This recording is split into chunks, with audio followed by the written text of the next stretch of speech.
30 days 30 healthy breakfast சீரியஸில் இன்றைக்கி டே 19ங்க. ரொம்ப simple and டேஸ்டியான வெந்தய இட்லி தான் பார்க்க போகிறோம். ஒரு துளி உளுந்து கூட சேர்க்காம இட்லி அவ்வளோ சாஃப்டாக இருக்கும். செய்முறை பார்த்துடலாம். இதுக்கு 4 கப் அளவுக்கு இட்லி புழுங்கல் அரிசி, அது கூட சேர்க்கறதுக்கு 2 டேபிள் ஸ்பூன் வெந்தயம் எடுத்திருக்கேன். இதை நல்லா 2-3 டைம் தண்ணியில் அலசிட்டு நல்ல தண்ணி சேர்த்துட்டு 3 மணி நேரம் போல் ஊற வச்சுக்கலாம். துளி கூட உளுந்து சேர்க்க வேண்டாங்க. இப்போ 3 மணி நேரம் ஆயிடுச்சு. ஃபஸ்ட்டு ஊற வச்ச வெந்தயத்தை மிக்சரில் இல்லை கிரைண்டரில் சேர்த்துட்டு இந்த மாதிரி நல்லா ஃபைனாக அரைச்சி ஒரு பவுலுக்கு மாற்றி வச்சுடுங்க. அடுத்து ஊற வச்ச அரிசியும் நம்ம எப்பொழுதும் இட்லிக்கு அரைப்போம் இல்லைங்களா, அந்த மாதிரி அரைச்சி நம்ம ஏற்கனவே அரைச்சி வச்சுருக்க வெந்தய மாவோடு சேர்த்து வச்சுக்கலாம்.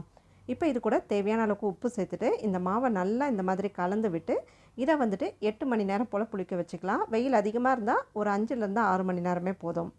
இப்போ பாருங்கள், மாவு நல்லா புளிச்சு வந்துருச்சு. ஆனால் உளுந்து மாவு மாதிரி இது பொங்கி வராது. 8 மணி நேரம் கழித்து புளிச்சு வந்துடும்.